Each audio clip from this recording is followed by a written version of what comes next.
नमस्कार दोस्तों, कैसे हैं आप सब लोग? उम्मीद करता हूँ आप सब लोग अच्छे होंगे। काफ़ी अच्छी आपकी पढ़ाई चल रही होगी। आप सभी का एक बार फिर से स्वागत है मेरे इस चैनल पर। आज हम संधि और समास से संबंधित एमसीक्यूज करेंगे।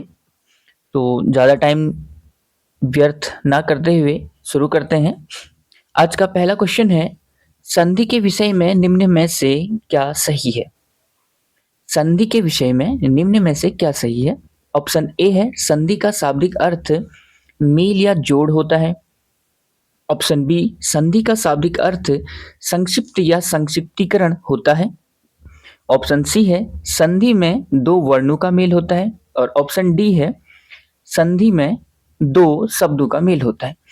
तो आपको बताना है कि इसमें से कौन से विकल्प सही है और कौन से नहीं। तो ऑप्शन ए बात करता है संधि का शाब्दिक अर्थ मेल या जोड़ होता है। तो ये बात बिल्कुल सही है कि संधि का शाब्दिक अर्थ मेल करना होता है या जोड़ करना होता है। ऑप्शन बी है, संधि का शाब्दिक अर्थ संक्षिप्ति या संक्षिप्तीकरण होता है। ये बिल्कुल गलत है। ऑप्शन सी है, संधि में दो वर्णों का मेल होता है। ये भी बिल्कुल सही बात है। ठीक है। और ऑप्शन डी, संधि में दो शब्दों का मेल होता है। तो शब्दों का मेल नहीं होता बल्कि वर्णों का मेल होता है। ठीक है। तो दो वर्णों का मेल होता है। अगर हम एग्जाम्पल देखें, जैसे परोपकार। ठीक है। परोपकार, तो परोपकार की अगर हम बात करते हैं तो इसमें पर, ठीक है, धन, उपकार, ये दो शब्दों से मिला हुआ है, दो शब्दों से मिलकर बना हुआ है। तो इसमें जो पर है, इस रौ से हम निकलता है औ, और जो उपकार है इसमें है पहला वर्ण उ। तो अ और उ, इन दोनों वर्णों के मेल से ये परोपकार बना है। ठीक है। तो इसी प्रकार से यानी कि दो वर्णों के मेल से संधि होती है। तो इस क्वेश्चन का जो सही आंसर है वो है ए और एक तो है ए और एक है सी। ठीक है। तो इसका जो सही आंसर हो जाएगा वो हो जाएगा ऑप्शन सी, हाँ सॉरी, ऑप्शन डी, ए और सी। ठीक है। अगला क्वेश्चन है आज का, स्वर संधि कितने प्रकार की होती है? ऑप्शन ए है 3 प्रकार की, ऑप्शन बी है 4 प्रकार की, ऑप्शन सी है 5 प्रकार की, या फिर ऑप्शन डी 6 प्रकार की। तो इस क्वेश्चन का जो सही आंसर है वो है ऑप्शन सी, 5 प्रकार की। ठीक है। तो अगर हम स्वर संधि की बात करते हैं तो 5 प्रकार की होती है, दीर्घ संधि, गुण संधि, वृद्धि संधि, यण संधि और अयादि संधि।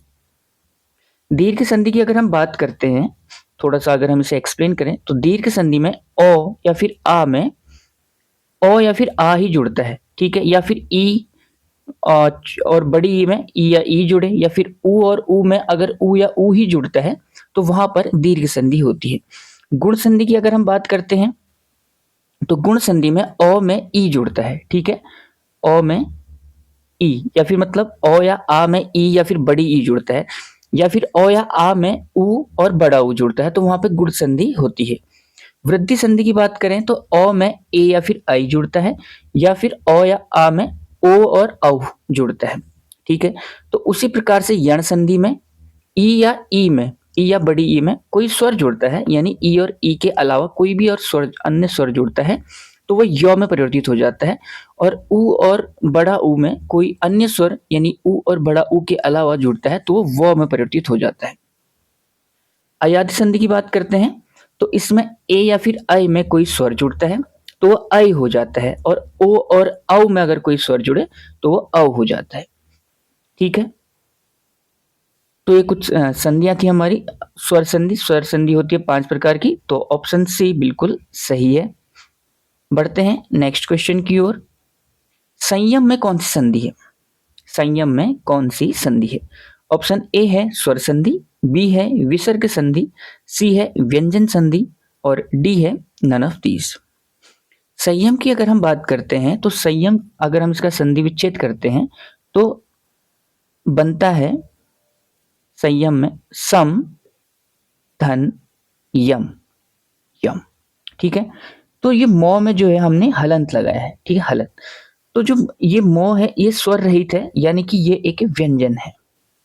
ठीक है, तो जब भी कोई व्यंजन का मेल किसी अन्य व्यंजन या स्वर के साथ होता है तो वहां पर हमेशा व्यंजन संधि होती है।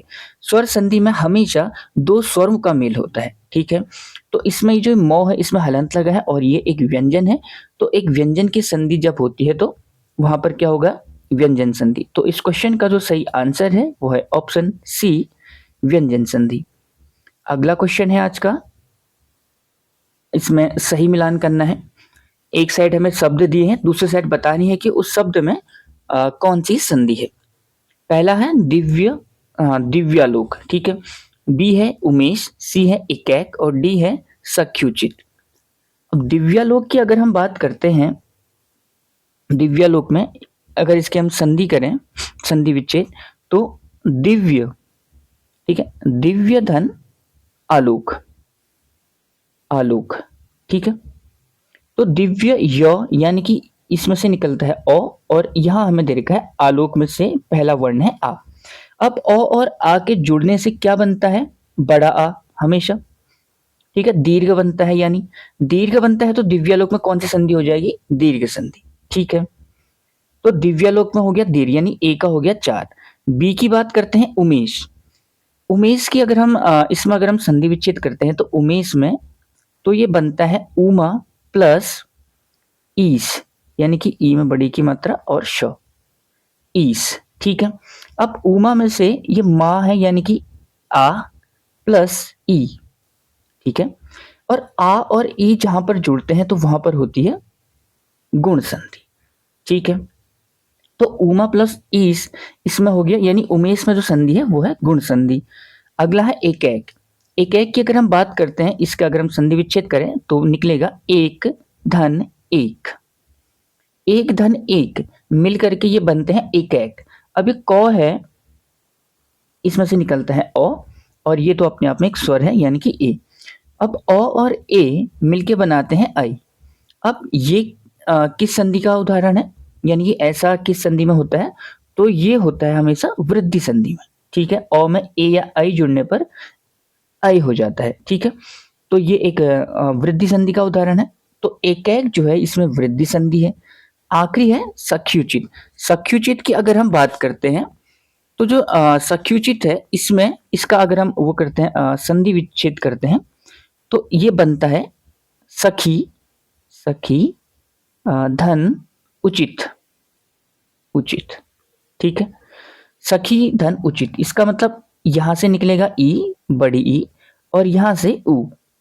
अब ई में जब कोई भी स्वर जुड़ता है यानी ई और ई के अलावा, तो वो वहां होता है यण संधि। ठीक है, वहां होता है यण संधि। तो इसका जो सही आंसर हो गया सख्युचित का, वो हो गया यण संधि। तो अब हम मिलान करते हैं। तो दिव्यालोक की अगर हम बात करें तो इसमें क्या है, दीर्घ संधि, दिव्य धन आलोक। य में अ धन आ मिलके बनेगा आ, दिव्यालोक।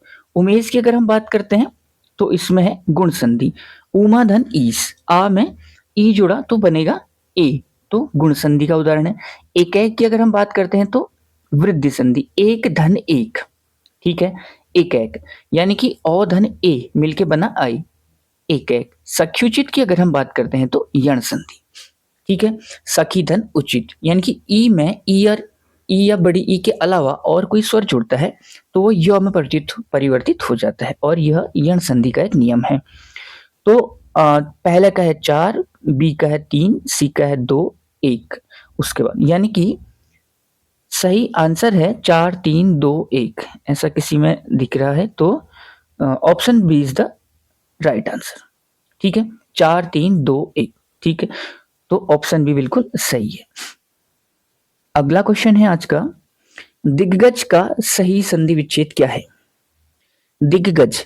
ठीक है, तो दिग्गज की अगर हम इसमें हम संधि इसका इस शब्द का संधि विच्छेद करते हैं तो बनता है दिक धन गज। ठीक है, यानी कि ऑप्शन ए है दिक धन गज, ये बिल्कुल जो है सही आंसर है। ठीक है, दिक धन गज। अब इसमें क्या होता है, ये जो दिक है यानी कि दिक क, इसमें जो क है, ये वाला क दिक में, ये गज के साथ जुड़ के जो है क ग में परिवर्तित हो जाता है। ये व्यंजन संधि का एक नियम होता है कि व्यंजन, जो व्यंजन होते हैं हमारे, उसमें 5 वर्ग होते हैं, यानी क वर्ग, च वर्ग, ट वर्ग, त वर्ग और प वर्ग। अब इसमें इसके प्रत्येक वर्ण में, ठीक है, यानी कि प्रत्येक वर्ग के पहले वर्ण में अगर किसी भी वर्ग का तीसरा या फिर चौथा वर्ण जुड़ता है तो वह हमेशा उसी वर्ग के तीसरे वर्ण में परिवर्तित हो जाता है। ठीक है, ये एक नियम है इसका। तो दिक यानी कि क जो है क वर्ग का पहला वर्ण है और गज ये जो है क वर्ग का है तीसरा वर्ण है। तो हमेशा क जो है तीसरे वर्ण में परिवर्तित होके ग में परिवर्तित हो गया। ठीक है, तो दिक धन गज ये मिलकर बना दिक गज, और यह एक व्यंजन संधि का उदाहरण है। ठीक है, तो सही आंसर ऑप्शन ए बिल्कुल सही है। अब अगला क्वेश्चन है, नायक का सही संधि विच्छेद क्या है? ऑप्शन ए है नई धन अक, ऑप्शन बी है नी धन अक, सी है नौ धन अक, या फिर डी है ना धन अक। तो इस क्वेश्चन का जो सही आंसर है वो है ऑप्शन ए नय धन अक। ठीक है, नई धन अक। तो ये एक जो है अयादी संधि का उदाहरण है। ठीक है, यानी कि हमने क्या किया कि नई में अक जोड़ा, अक, यानी इसमें क्या होता है अयादी संधि में, अयादी संधि की अगर हम बात करते हैं तो इसमें ए के साथ कोई स्वर जुड़ता है, कोई स्वर जुड़ता है तो वह आई बनता है, आई। ठीक है, और आई के साथ यानी कि ये वाला आई है, इसके साथ अगर कोई स्वर जुड़ता है, स्वर जुड़ता है तो वह बनता है आई, आई। ठीक है, तो यहां पर भी वही चीज थी, इसमें नई था तो नई में के साथ अगर हमने अक जोड़ा तो नई का ना हो गया, नाई, नाई, और क लास्ट में नायक में तीसरा वर्ण क है तो नायक। ठीक है, तो इस क्वेश्चन का जो सही आंसर हो गया वो ए बिल्कुल सही है। ठीक है, अगला क्वेश्चन है आज का, नवोड़ा, नवोड़ा का सही संधि विच्छेद क्या है? ये क्वेश्चन एक बार पेपर में पूछा भी गया है। नवोड़ा, अगर हम इस ऑप्शन ए है नौ धन उड़ा, बी है नौ धन ओड़ा, सी है नौ धन उड़ा, या फिर डी है नौ धन ऊड़ा। ठीक है, तो नवोड़ा का सही संधि विच्छेद ऑप्शन ए बिल्कुल सही है, नौ धन उड़ा। ठीक है, नौ धन उड़ा, तो इसमें नौ में व के साथ व से क्या निकलेगा, ओ, और यहां पर तो अपने आप में एक स्वर है तो अ धन उ मिलके क्या बनेंगे, ओ। अगर हम इसमें संधि की बात करेंगे तो ये क्या होगा, गुण संधि। ठीक है, तो नवोड़ा जो शब्द है ये गुण संधि का उदाहरण है और इसका संधि विच्छेद इस तरह से होगा, नव धन ऊड़ा। ठीक है, तो option A is the right answer. आज का 8वां क्वेश्चन है, यशोदा शब्द में कौन सी संधि है? यशोदा शब्द में बताना है कि कौन सी संधि है। ऑप्शन ए है स्वर संधि, बी है विसर्ग संधि, सी है व्यंजन संधि, या फिर डी है नन ऑफ दीस। तो इस क्वेश्चन का जो सही आंसर है वो है ऑप्शन बी विसर्ग संधि। ठीक है, क्योंकि अगर हम यशोदा का संधि, यशोदा शब्द का संधि विच्छेद करते हैं तो ये बनता है यशः। ठीक है, यशः धन दाह, दा। ठीक है, ये बना यशोदा। अब इसमें जहां पर विसर्ग आ गए तो वहां पर विसर्ग संधि है, साफ सीधी बात, इसमें कोई दिक्कत नहीं होनी चाहिए, बस आपको संधि विच्छेद आना चाहिए इसका। ठीक है, तो सही आंसर हो गया ऑप्शन बी विसर्ग संधि। अगला क्वेश्चन है, समास के विषय में निम्न में से क्या सही है? ऑप्शन ए समास का शाब्दिक अर्थ मेल या जोड़ होता है, नहीं, क्योंकि हमने ये ऊपर एक क्वेश्चन में पढ़ा था कि समास की जो मतलब मेल या जोड़ जो होता है वो संधि का मतलब होता है। ठीक है, बी है समास का शाब्दिक अर्थ संक्षिप्ति या संक्षिप्तीकरण होता है, ये बिल्कुल सही है। ठीक है, कि समास का जो अर्थ होता है वो होता है संक्षिप्त, यानी कि संक्षिप्तीकरण, यानी कि किसी भी दो या दो से अधिक शब्दों को जो है एक छोटा बना देना। ठीक है, उनका एक लघु रूप, तो इसे ये बिल्कुल सही ऑप्शन है। सी है समास में दो वर्णों का मेल होता है, ये बिल्कुल गलत है क्योंकि समास में दो वर्णों का मेल नहीं होता, दो वर्णों का मेल होता है संधि में। ऑप्शन डी है समास में दो शब्दों का मेल होता है, ये भी बिल्कुल सही है। ठीक है, तो समास जो होता है इसमें हमेशा दो शब्दों का मेल होता है। ठीक है, तो इस क्वेश्चन का जो सही आंसर है वो है ए और डी, सॉरी बी और डी। ठीक है, तो इस क्वेश्चन का जो सही आंसर हो गया वो हो गया ऑप्शन सी, बी और डी। बी और डी मतलब बी में है समास का शाब्दिक अर्थ होता है संक्षिप्त या संक्षिप्तीकरण, और डी में है समास में दो शब्दों का मेल होता है। और समास का अगर हम अपोजिट देखें यानी कि विलोम, तो वो होता है व्यास। व्यास मतलब बड़ा और समास मतलब संक्षिप्त, छोटा। अगला क्वेश्चन है आज का, प्रतिदिन में कौन सा उपसर्ग है? ऑप्शन ए है तत्पुरुष, बी है कर्मधारय, सी है अव्ययीभाव, डी है द्वंद्व। यानी कि मतलब प्रतिदिन में कौन सा समास है? तो इस क्वेश्चन का जो सही आंसर है वो है ऑप्शन सी, अव्ययीभाव। ठीक है, क्यों है?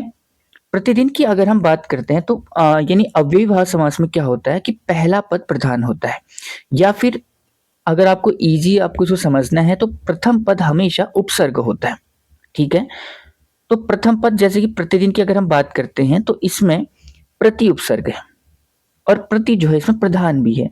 तो ऐसे शब्द जिनका पहला पद प्रधान होता है या फिर पहला पद उपसर्ग होता है वो हमेशा अव्ययीभाव समास के अंतर्गत आते हैं। ठीक है, तो इस क्वेश्चन का जो सही आंसर हो गया वो हो गया ऑप्शन सी, अव्ययीभाव। अगला क्वेश्चन है, चक्रपाणी में कौन सा समास है? ऑप्शन ए तत्पुरुष, बी है बहुव्रीहि, सी है अव्ययीभाव और डी है द्वंद्व समास। तो चक्रपाणी की अगर हम बात करते हैं तो चक्रपाणी में कौन सा समास है? तो इस क्वेश्चन का जो सही आंसर है वो है ऑप्शन बी, बहुव्रीहि समास।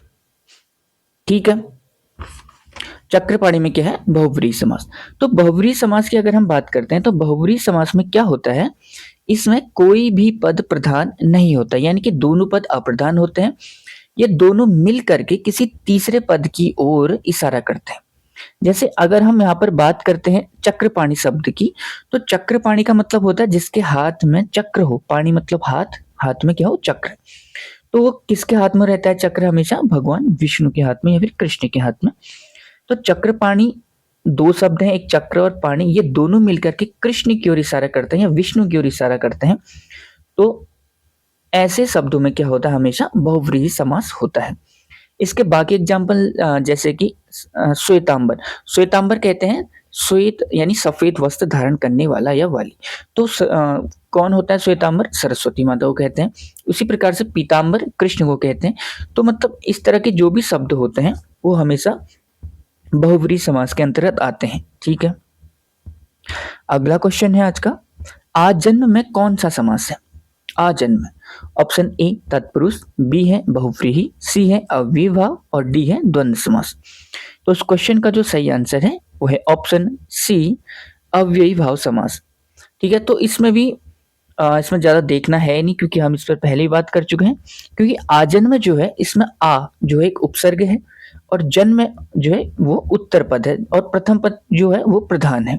यानी कि मतलब कुल मिला के आजन्म में उपसर्ग आ है, और ऐसे शब्द जो उपसर्ग से मिलकर के बने होते हैं उसमें मैक्सिमम चांसेस होते हैं कि अव्ययीभाव समास है। यानी कि ये एक ट्रिक है।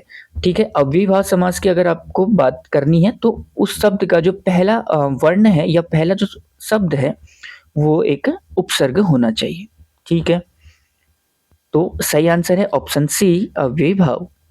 अगला क्वेश्चन है क्वेश्चन नंबर 13वां, नीलकमल में कौन सा समास है?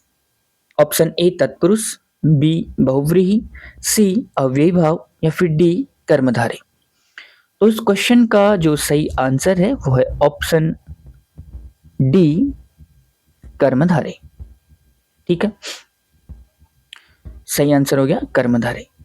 कर्मधारय की अगर हम बात करते हैं तो इसमें दोनों पदों के मध्य यानी कि दो पद, यानी कि जैसे अगर हम इस शब्द की बात करते हैं तो नील और कमल, दोनों शब्द के मध्य विशेष्य और विशेषण का संबंध होता है या फिर उपमेय और उपमान का संबंध होता है। ये दोनों विशेषताएं रखता है कर्मधारय समास।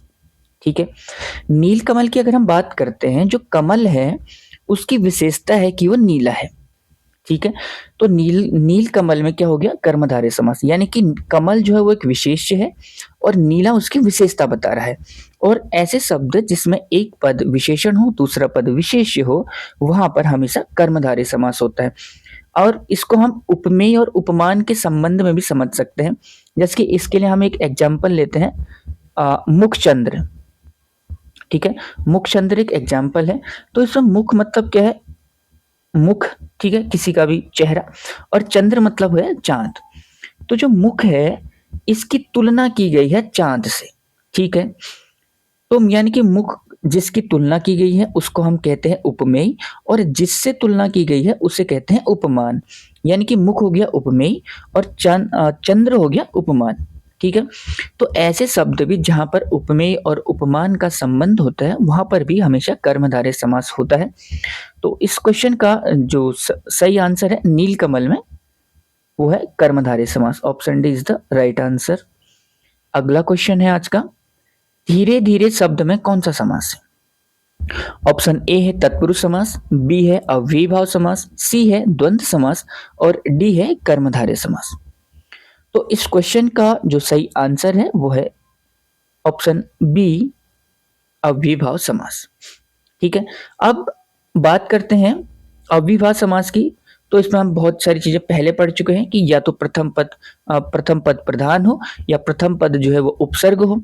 अब जो है जहां पर रिपीट होते हैं दो शब्द, जैसे कि धीरे धीरे, तेज तेज, रातों रात, है ना, और ऐसे मतलब गली गली, है ना, तो कोई भी शब्द इसी बार बार, है ना, तो मतलब कोई भी शब्द एक या मतलब एक से अधिक बार आता है, यानी कि दो बार आता है, धीरे धीरे, तेज तेज, है ना, तो कुछ भी, तो वहां पर हमेशा अव्ययीभाव समास होता है। दोनों शब्द समान होने चाहिए, लेकिन अगर यहाँ पर अगर धीरे और तेज होता, मान लो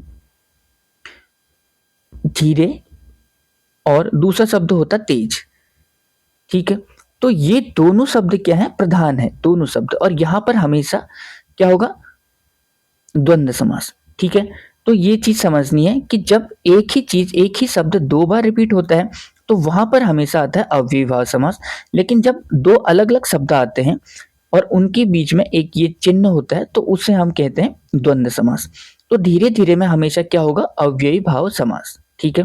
या फिर धीरे धीरे कहो या फिर तेज तेज कहो या रातों रात या बराबर, तो इस तरह के जो भी शब्द आएंगे वो हमेशा अव्ययीभाव समास के अंतर्गत आएंगे। अगला क्वेश्चन है, आज का आखिरी क्वेश्चन है, पंचवटी में कौन सा समास है? ऑप्शन ए है तत्पुरुष, बी है द्विगु समास, सी है द्वंद्व समास या फिर डी है कर्मधारय समास। तो इस क्वेश्चन का जो सही आंसर है वो है ऑप्शन बी, द्विगु समास। तो द्विगु समास वहां पर होता है ना जब शब्द का जो पहला पद होता है वो संख्यात्मक होता है, यानी कि पंच मतलब पांच। ठीक है। तो ऐसे शब्द में हमेशा द्विगु समास होता है। और जैसे कि इसके एग्जाम्पल हैं नवग्रह, नौ घरों का समूह, चौराहा, चार रास्तों का समूह। तो इस तरह के जो भी शब्द आते हैं वो हमेशा द्विगु समास होता है, द्विगु समास के उदाहरण। ठीक है। तो ये थी आज की वीडियो, उम्मीद करता हूँ आपको अच्छी लगी होगी, और अगर आपको अच्छी लगी तो लाइक करें, शेयर करें और चैनल को सब्सक्राइब करें। Thank you so much.